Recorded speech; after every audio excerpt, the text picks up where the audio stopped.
Crónicas del tiempo. Perú, entre el caos y la esperanza. Estamos en el Perú, año 1980 y 1990. Años de esperanzas, pero también de sangre. Acompáñenos en este viaje al pasado para comprender cómo sobrevivimos al caos y volvimos a creer. Bienvenidos a Crónicas del Tiempo, el noticiero donde la historia cobra vida.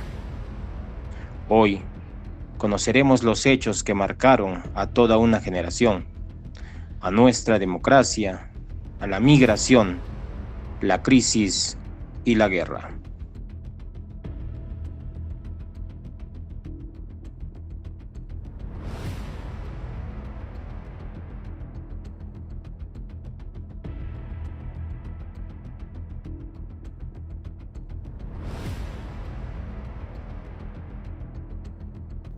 El regreso de la democracia en el Perú, año de 1980.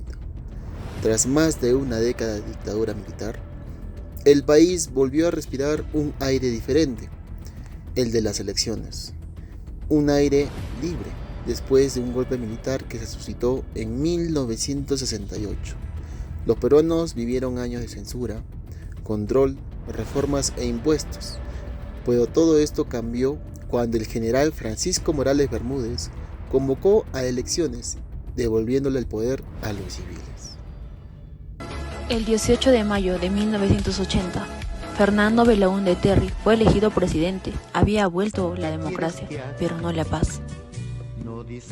Ese mismo día, Chuschi Ayacucho, sendero luminoso, quemó ánforas electorales.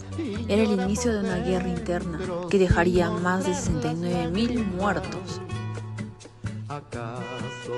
La democracia nacía bajo fuego. El nuevo gobierno tuvo que enfrentar una crisis económica, inflación imparable y un estado débil frente al terror. A pesar del miedo, la democracia sobrevivió. Golpeada, sí, pero viva. La democracia no llegó en limusina, llegó herida, cansada, pero de pie. Votar hoy es fácil, pero antes fue un acto de valentía.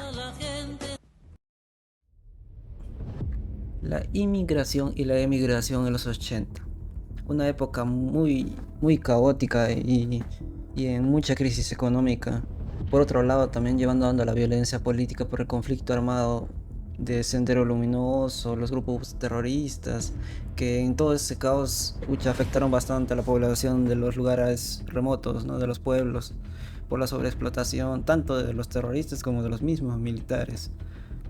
Y también hubo la crisis económica del INTI, cuando a comprar arroz, cereales, como se puede apreciar en las imágenes, eran por miles, o sea, 4.400 el arroz y todo ello. Por otro lado, hubo un desarrollo muy desigual, sumándole la crisis económica. Debido a esto, solo se desarrolló la capital, dejando de lado a todos los pueblos rurales de todo el país. Por esa razón, todos los pobladores de esas zonas decidieron migrar hacia Lima, porque ahí había más oportunidades. Y como ellos no tenían terreno, comenzaron a invadir los cerros que ahora conocemos actualmente, ¿no? Que la gente vive en esas zonas. De igual manera, muchos peruanos pensaron mucho mejor y buscaron salir del país, migrar a Estados Unidos, a España, a países con una mejor economía y más trabajo, porque eso es lo que buscaban, ya que el país estaba pasando por una crisis muy grande. En conclusión, esas épocas cambiaron mucho el Perú, ya que el Perú debió salir de esa crisis privatizando casi todos los servicios que brindaban a la población. Por esa razón actualmente estamos viendo las consecuencias de ello.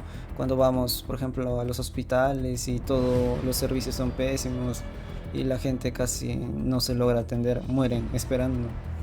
Y todo eso, pues, eso sería la conclusión. continuación, hablaremos sobre la crisis económica y la violencia política en el Perú en la década del 1980. Durante el primer gobierno de Alan García, el país enfrentó una de las peores crisis económicas de su historia. La inflación superó más del 7000%. El dinero perdía valor en cuestión de horas. El comer, vestir, vivir se volvió un lujo. Con lo que ganaba en la mañana, ya no podía comprar pan en la tarde. Mientras tanto, el país se desangraba por dentro. Sendero Luminoso, una organización mafiosa radical, desató una guerra interna. Atentaban contra torres eléctricas, asesinaban autoridades y sembraban el miedo en las comunidades enteras. La respuesta del Estado no tardó. Con el pretexto de combatir el terrorismo, las Fuerzas Armadas cometieron abusos, masacres, como el de Ajomarca en 1985 y Barrios Altos en 1991, marcaron una época de violencia sin distinción. En medio de la tristeza, el miedo y la muerte, una generación entera creció sin certezas, solo con la esperanza de sobrevivir al día siguiente. Buenas tardes, Daniel. Hoy estoy acompañado aquí del efectivo policial en retiro, el señor Roger Ramos.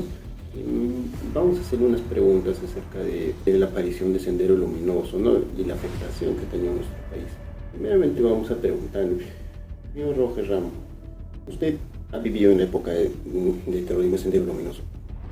¿Podría decirnos cuáles han sido los efectos que ha causado en este caso la aparición de Sendero Luminoso en el Perú?